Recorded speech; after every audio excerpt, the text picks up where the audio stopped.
आत्मरक्षा का अधिकार, राइट टू सेल्फ डिफेंस। आत्मरक्षा का अधिकार किसे कहते हैं और इसे कैसे प्रयोग किया जा सकता है, किस तरह प्रयोग करें कि यह आत्मरक्षा का अधिकार कहलाए। इन सब सारे क्वेश्चन का जवाब आज हम इस वीडियो में आपको देंगे। राइट टू सेल्फ डिफेंस, इस वर्ड को भी समझाएंगे, तो वीडियो एंड तक जरूर देखिएगा। और आपसे अपील है कि अगर आप इस चैनल पर नए हैं तो प्लीज़ लाइक करिए एंड चैनल को सब्सक्राइब करिए, जिससे ढेर सारे अपडेट्स आप तक पहुंचते रहें, और बेल आइकन को प्रेस करिए। तो आइए वीडियो स्टार्ट करते हैं।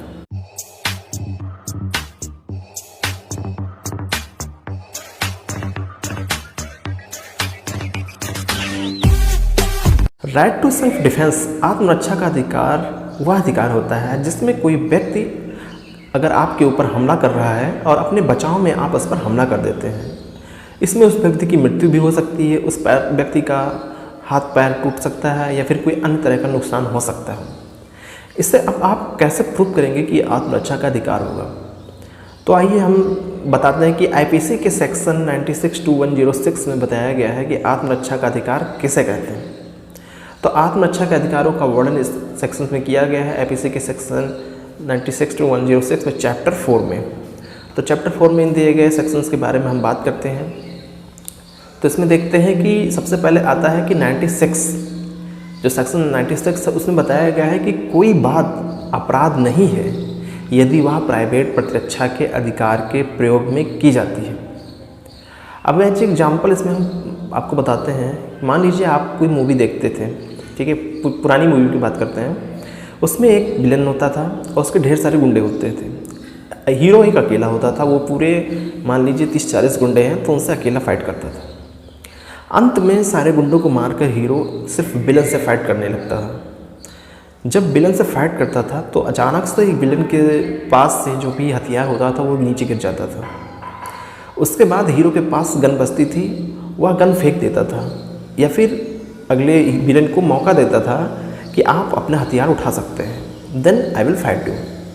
तो इसमें वह हीरो विलन को मौका देता था कि आप पहले हमला करें, then I will shoot you, तब मैं तुम्हें मारूंगा। इस तरह से एग्जाम्पल को आज इस तौर पे देखते हैं कि प्राइवेट प्रतिरक्षा का अधिकार, अगर अगला व्यक्ति आप पर हमला करता है और आप उसको फायर करते हैं या फिर शूट करते हैं तो ही आत्मरक्षा का अधिकार सिद्ध होता है। अगर आप पहले उस पर हमला कर देते हैं तो ये आत्मरक्षा का अधिकार नहीं कहलाएगा। तो इस तरह से ये सेक्शन 96 है जो प्रूव होता है। अब आगे हम बात करते हैं सेक्शन 99 में आता है कि अगर आप किसी को उतनी ही हानि पहुंचा सकते हैं जितनी हानि पहुंचने की संभावना हो आपको। मान लीजिए कोई व्यक्ति आप पर हमला कर रहा है और आपको लगता है कि इस व्यक्ति के हमले से मेरा हाथ पैर टूट सकता है, मेरी आंख नुकसान हो सकती है, मेरा सर फूट सकता है, तो आप उतना ही हमला उस पर करें कि उतना ही नुकसान उसको पहुँचे। अगर आपको लगता है कि वह मृत्यु या फिर मुझे मार सकता है, मेरी मौत हो सकती है, देन आप उसको मार सकते हैं। तो इसमें यही बताया गया है 99 में कि आप पर जब हमला होने वाला है तो जितना नुकसान आपको उम्मीद है आप उतनी ही नुकसान उसको पहुंचा सकते हैं। तो आगे हम सेक्शंस की बात करते हैं। सेक्शन 97। अब हम बात करते हैं सेक्शन 97 की कि यदि आप अपनी बॉडी या की प्रतिरक्षा के लिए या फिर अपनी प्रॉपर्टी की रक्षा के लिए किया गया कार्य आपके द्वारा क्या आत्मरक्षा का अधिकार कहलाता है। इसमें एक पॉइंट और है कि किसी दूसरे व्यक्ति की बॉडी या फिर उसकी प्रॉपर्टी की रक्षा के लिए किया गया कार्य क्या इसमें ये आता है। तो इसमें हम बताते हैं कि इसको कैसे हम प्रूव करते हैं। इसमें आता है कि अगर आपके ऊपर कोई व्यक्ति हमला कर रहा है तो आप उसको मार सकते हैं। इसके बाद आता है कि अगर वह व्यक्ति आपकी प्रॉपर्टी पे हमला कर रहा है, अपनी प्रॉपर्टी की रक्षा के लिए किया गया कार्य, ये आत्मरक्षा का अधिकार कहलाता है। प्रॉपर्टी में क्या आता है, अगर कोई व्यक्ति आपके घर को जला रहा है, संभावना है कि वो मृत्यु कारित कर सकता है, डकैती डाल सकता है, वगैरह वगैरह बहुत सारी चीज़ें हैं। उसमें अगर आपको संदेह है कि ये व्यक्ति ऐसा कार्य कर सकता है तो आप उससे अपने प्राइवेट प्रतिरक्षा का अधिकार का प्रयोग कर सकते हैं, जिसमें बताया गया है कि इस तरह से किया गया कार्य किसी तरह का अपराध नहीं माना जाएगा। अगर आप अपनी रक्षा के लिए किसी पर हमला कर रहे हैं तो यह अपराध नहीं माना जाएगा, या किया गया कार्य आपके द्वारा अपराध नहीं माना जाएगा। और आगे हम बात करते हैं सेक्शन 100 सेक्शन धारा 100 के बारे में। तो इसमें कहा गया है, क्वेश्चन है कि क्या प्राइवेट प्रतिरक्षा के अधिकार के लिए मृत्यु कारित कर सकते हैं? तो हाँ, कर सकते हैं, लेकिन इसके भी कुछ पॉइंट होते हैं, वो आज हम आपके बारे में आपके सामने डिस्कस करने जा रहे हैं। तो सबसे पहला पॉइंट है, तो सेक्शन 100 के बारे में बात करते हैं तो ऑप्शन नंबर 1 इसमें आता है कि यदि ऐसा हमला हो जिससे व्यक्ति को यह आशंका हो कि हमले का परिणाम मृत्यु होगी या मृत्यु हो सकती है, इसको अंदेशा हो, देन वह व्यक्ति मृत्यु कारित कर सकता है। आगे बात करते हैं कि यदि आशंका है या ऐसा हमला जिसका परिणाम रेप या बलात्संग होगा, इस हमले से जिसमें आपको एक रेप की उम्मीद हो या फिर बलात्संग की उम्मीद हो, उसमें आप मृत्यु कारित कर सकते हैं, उस व्यक्ति को मार सकते हैं और आपके द्वारा किया गया कार्य अपराध नहीं माना जाएगा। तीसरे नंबर पर आता है कि यदि हमला ऐसा हो जिसका परिणाम व्यापहरण या फिर अपहरण हो, ऐसे हमले की उम्मीद आप कर सकते हैं जिसमें कोई व्यक्ति का आप या फिर आपके परिवार के सदस्यों का हमला या फिर अपहरण हो सकता है, जिसमें आप उसकी मृत्यु कैद कर सकते हैं या फिर उस पर किया गया आपके द्वारा हमला अपराध नहीं माना जाएगा।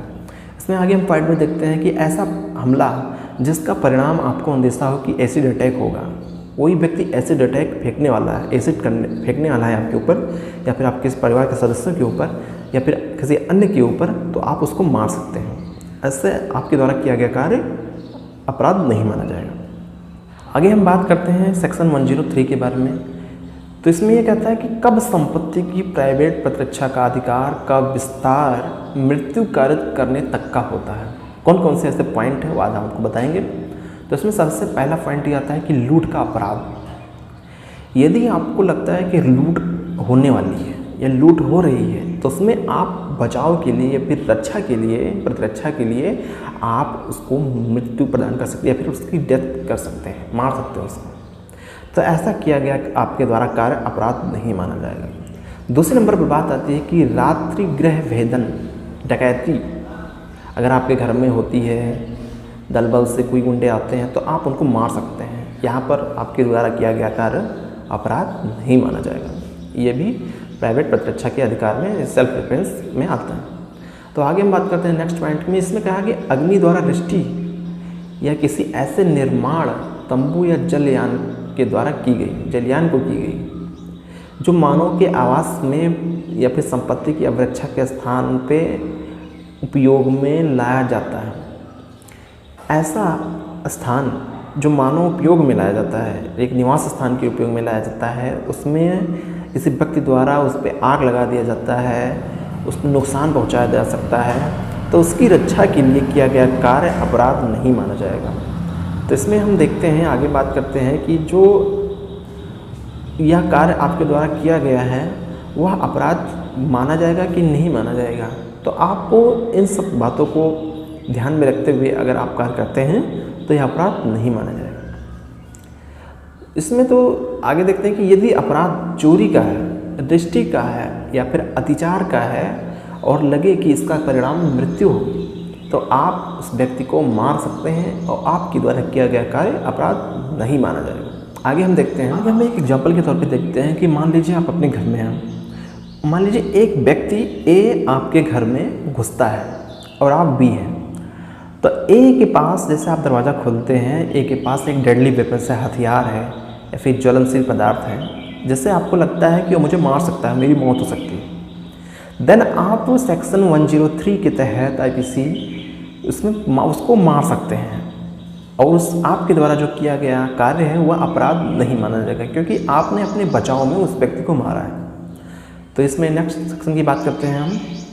इसमें आगे देखते हैं कि सेक्शन 106 क्या कहता है।